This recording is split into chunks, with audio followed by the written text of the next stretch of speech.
I'm a biker, true and proud, ride an iron horse that's free and wild. A biker, true and proud, admitting I'm scared is not allowed. I may not look so mean and tough, but let me tell you, sir, I'm no powder puff. What it takes to ride, well, I got the stuff. I got what it takes to ride. Got what it takes to ride. Got what it takes to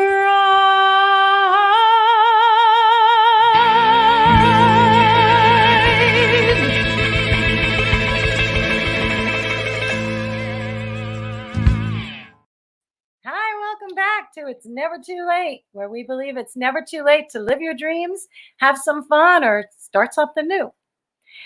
Last week, we were honored about the pageant to have Jennifer Wainwright, Ms. New York. Well, was Ms. New York North America. Now she's Ms. New York America's USA. And she was telling us all about pageants, and we were comparing it to the senior pageant that I was in. I call hers the real pageant. Ours is the senior version of it, and how much it was an amazing experience. What a great first guest for us to have, huh? She is really such a sweetheart. Yeah, it was our first guest. It was a pleasure to have her. It really was. And we started to talk about the friends that we made, and that was truly the best part of the whole experience, was making friends.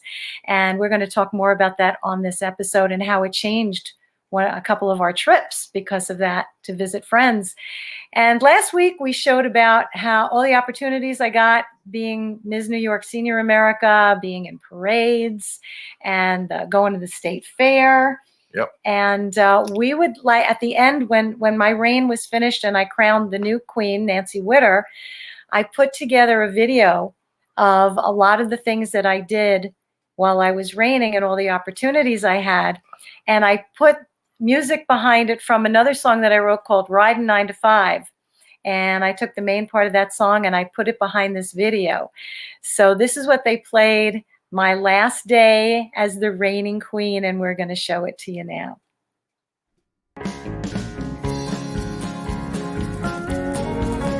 What a ride this has been, oh, the places that I've seen. Who would ever have thought that I would be a queen? And the people I've met on stage and in parades have a lust for life that never ever fades. We will sing a song for you or tell a little joke.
And it was an amazing year. We look at that video and can't believe we did so much in one We were busy. year.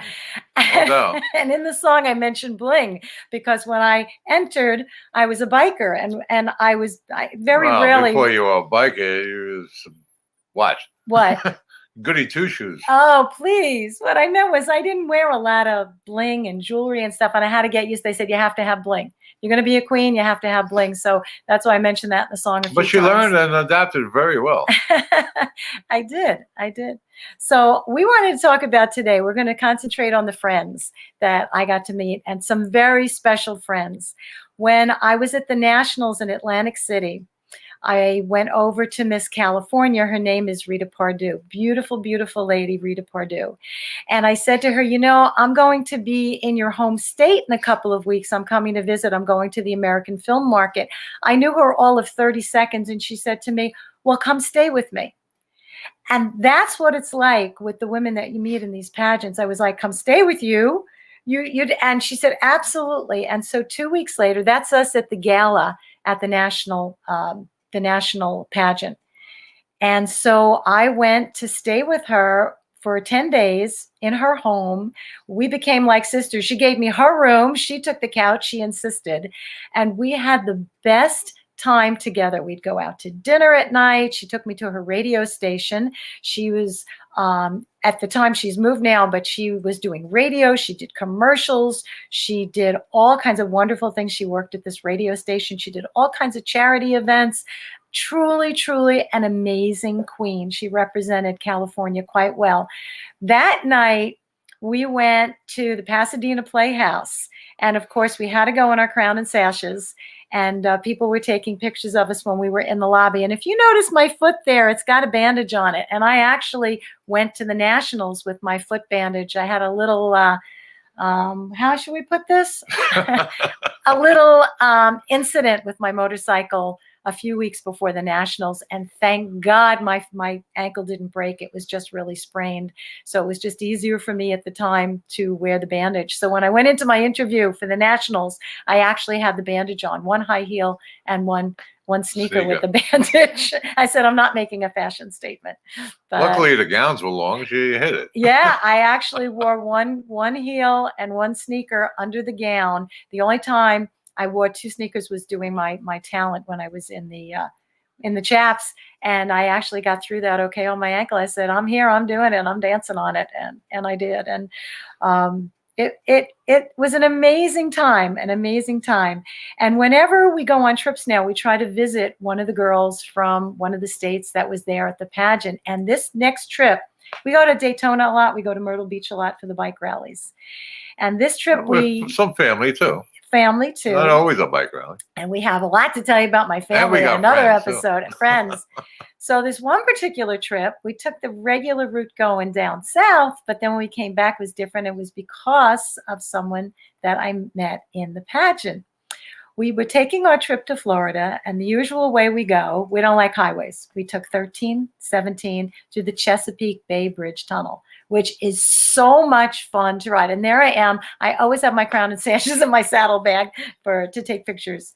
And yeah, she brings a photographer with her. Yes, that's Curtis. You can tell he picks his phone up, puts it over his head, and he'll do videos and snap pictures of me riding. And you want to tell him about the Chesapeake Bay Bridge tunnel? Because it's so much fun to ride. That tunnel bridge is it's fabulous. You know, there's a couple islands in the middle, and it's a major thoroughfare for the ships. It's over 17. They come into Delaware. Yeah, it's over 17 miles long, and you're right above the water, and then you go into a tunnel for a long time. Then you come out of the tunnel, you're above the water in the middle, and you're just totally surrounded by water. You can barely see any land. It's a great ride. It's the most amazing feeling. It's really cool. And before we do that, we have a traditional stop at the Machapungo Clam Shack. Oh, yeah. Oh, yeah. Place in Virginia. We got great fried oysters. They sometimes have a band when we get there. It's just a great place. We stop there. If we have friends with us, we stop there. We have lunch. On the way back, sometimes we stop there again. Great. It's just a great stop. And the food is fresh. Yeah. You like seafood? That's the place to go. And hush puppies. You always get hush puppies. So it's just one of those traditional things for us. And it's right along the route. Just like we don't have pictures of Chincoteague. No. But Chincoteague Island is right around there. And that's where they have wild ponies. And it's a cute little island, like a little fishing village, very unspoiled. That's something to go check out. Definitely. That's a really nice village. And a lot of times when we go to Myrtle Beach, that's the point we stop at. We stay overnight at Chincoteague Island, which is it's so much fun. You take a boat ride and you get to see the wild ponies. And remember, it's not the destination; it's getting there. Yeah. And the things you stop and see along the way. One thing I regret is not stopping in the Flintstone Village. I think it was somewhere in Utah. I saw it out of the corner of my eye. And, yeah, on a honeymoon. Yeah, we didn't, and we don't know if it's still going to be They can't open. see everything. You can't. So we have to do another trip. No big deal. We always have to do another trip. So on this trip, we went and we stayed with our good friends Dottie and Mike Klein, and we met them in Myrtle Beach years ago. I forget how many years ago it was. And do you remember how we met? Yes. We had a little river behind our condo, and they were 2 condos over. But there was these ducks, and we started feeding the ducks. And one of them we started calling Dottie because it had all these dots on it. Well, we met the people 2 doors over, Mike and Dottie. She comes over and she goes, "Are you calling me?" I went, "No, we're talking to the duck." And she said, "Well, my name's Dottie." And that's how we met them, and we remained friends to this day. Right. And they used to live up in Pennsylvania, and then they retired down there to Myrtle because they loved it so much. And so now when we go down there, we go and we stay with them and we have a great time. And they've always been perfect hosts. And Dottie and Mike, here's a shout out to you. Thanks. So this particular time we went, that one year, must have been 2 years ago, we also stopped to visit Miss Kentucky, Sandra Ferroni Meyerhofer, and her husband Ron. They actually live in North Myrtle, and they invited us over for a barbecue. And it was fabulous. Those are our friends. They had Dottie and Mike come over too. And if you can see in the back there's a music room with a piano. And she says, "Come on, we're going to entertain after lunch. We're going to put on a show." So she played the piano and I sang and she sang, and we put on this whole show for everybody. It was great. We had a good time. We had a really good time. There's my hubby with Miss, I told her we have to put a crown and sashes on. I always have to put them on. And her husband, Ron, and they were just wonderful, wonderful hosts. And we're hoping we get to see them again the next time we're at the Myrtle Beach Rally. Myrtle Beach Bike Rally is a lot of fun if you've never been there. It's fabulous. It's really good.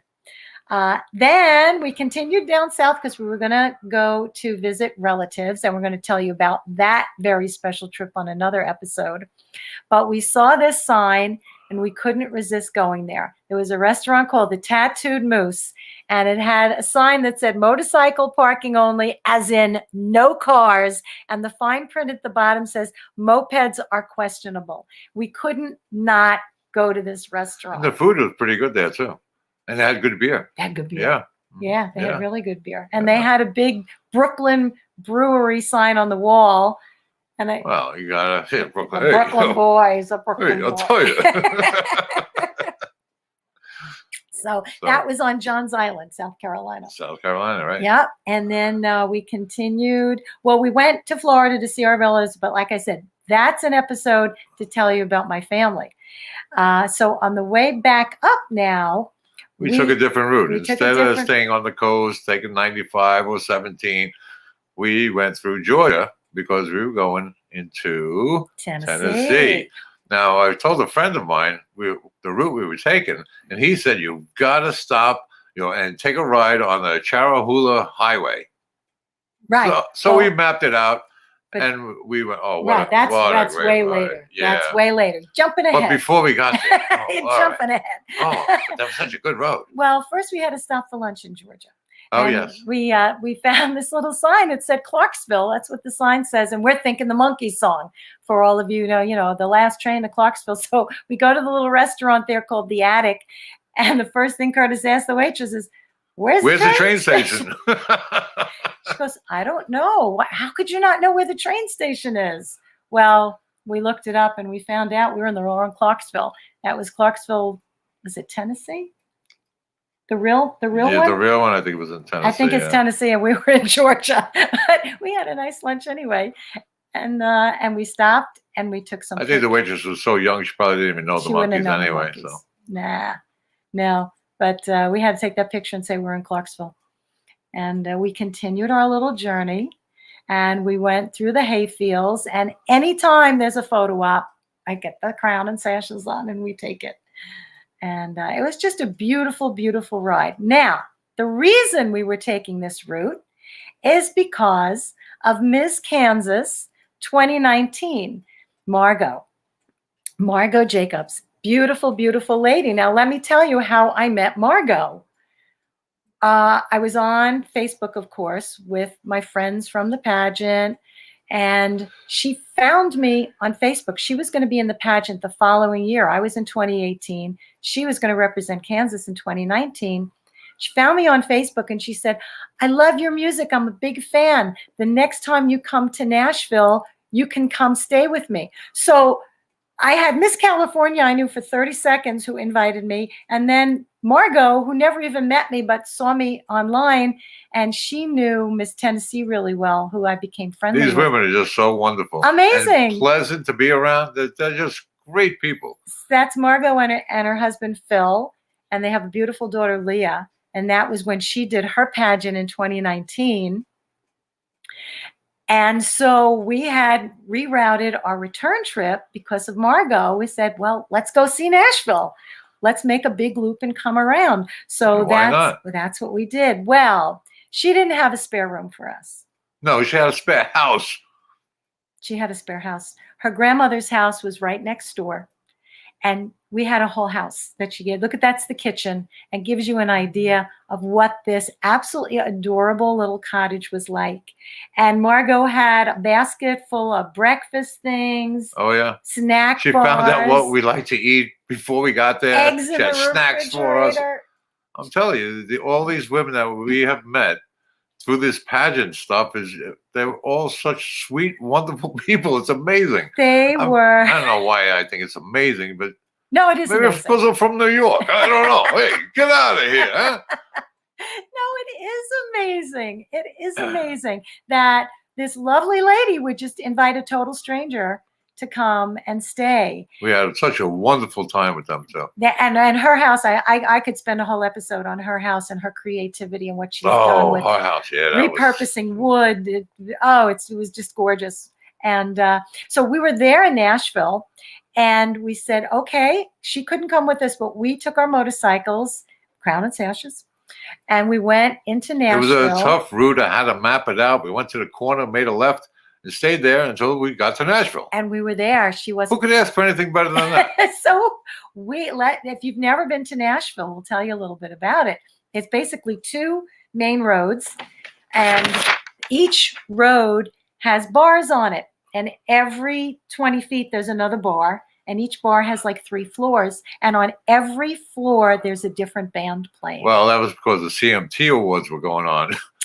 We didn't know. We didn't know. We got there the week of Country Music Awards, and they had big things in the street and bands playing. And that's right. They had a huge stage set up right in the middle of the street. Music playing in the street. People, it was amazing.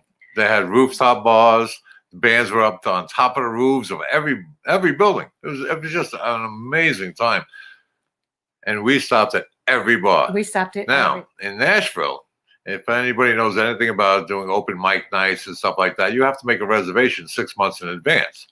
Well, she's got a crown and sash. We're just going. Oh my gosh. She got to sing in 2 places. Right. Well, the crown and the sash made me pretty fearless. And I'd walk in saying, I'm Ms. New York. I want to sing here. And it ended up the manager at one of the places said, let her sing. And I got up on stage. We're gonna skip to a picture. I ended up at Tootsie's. We'll come back to Ryman Auditorium later. But Tootsie's, there I am singing at Tootsie's. It was one of the most amazing experiences. And if you've been following our show, I sang my song, of course, Grand Ole Opry.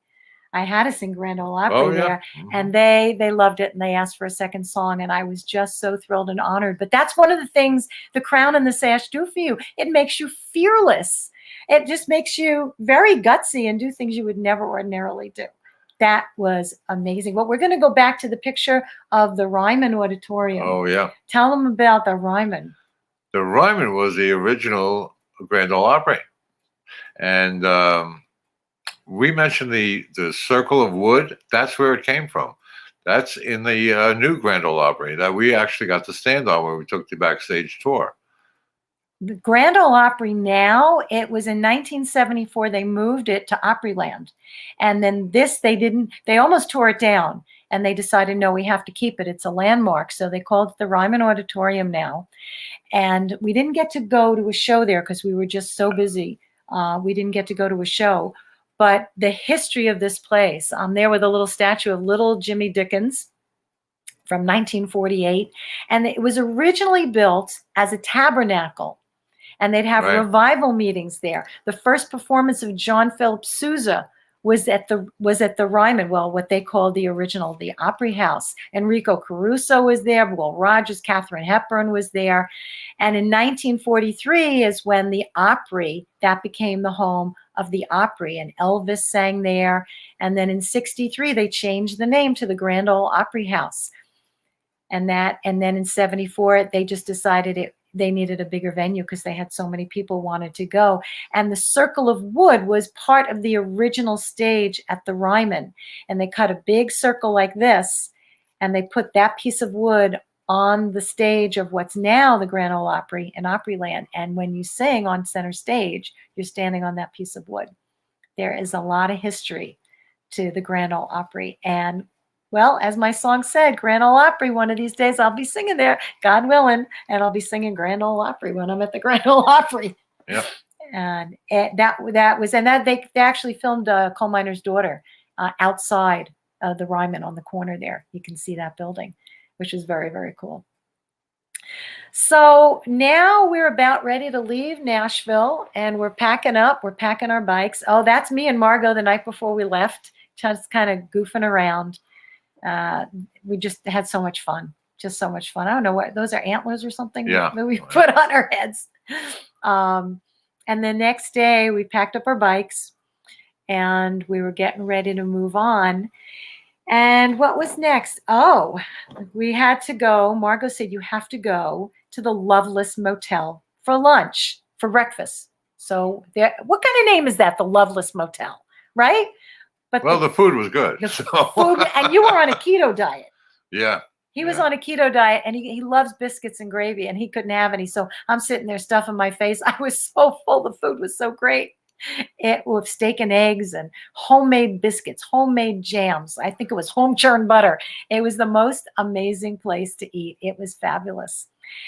And then we went to visit Miss Tennessee, who I became really friendly with, Terry Hall.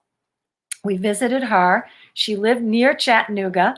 So we went to visit her and her husband, Tracy, and we had lunch together. We had a beer together. I'll show a picture of us backstage.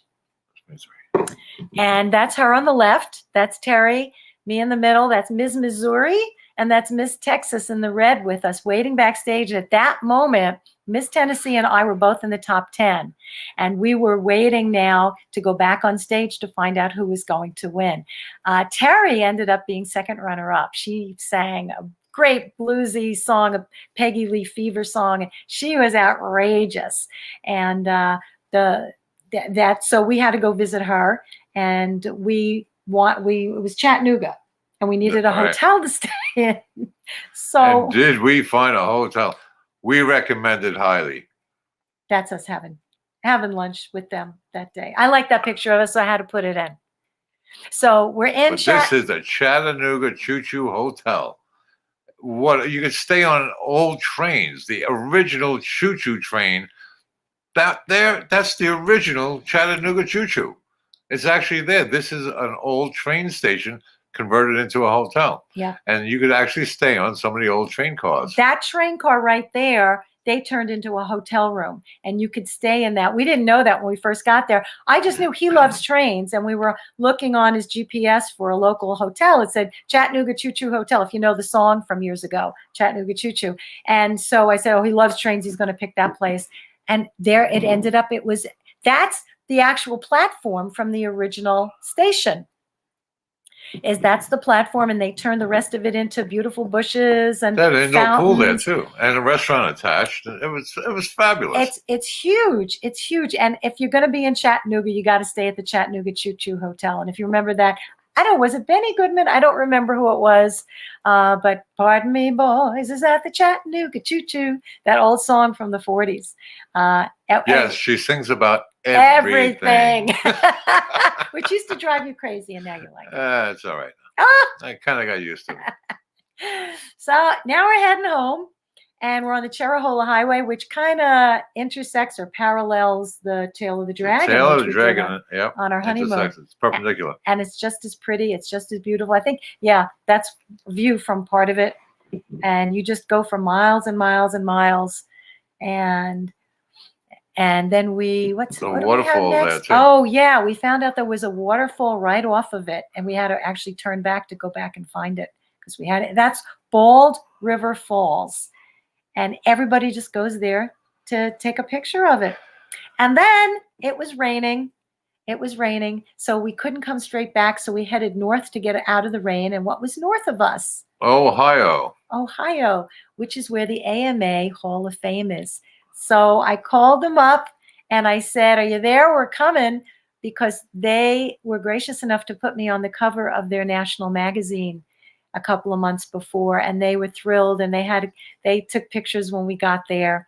And the Motorcycle Hall of Fame is really, really a great place to visit if you've never been there, in Pickerington, Ohio. So we went there because of the rain, and then we headed home, and that was our trip. And it all happened because this man here said to me, "You have to say yes to every opportunity." And if I hadn't done that, I wouldn't have been on the TV shows. I wouldn't have been in a pageant. I wouldn't have met these lovely ladies, and we wouldn't be taking these amazing trips and visiting these great people. So that's our advice, is say yes to every opportunity. We will see you next week. Thank you for joining us. And remember, it's never too late. I hope you enjoyed the show and taking the trip with us. Yes. Till next time. There was a dream, such a dream.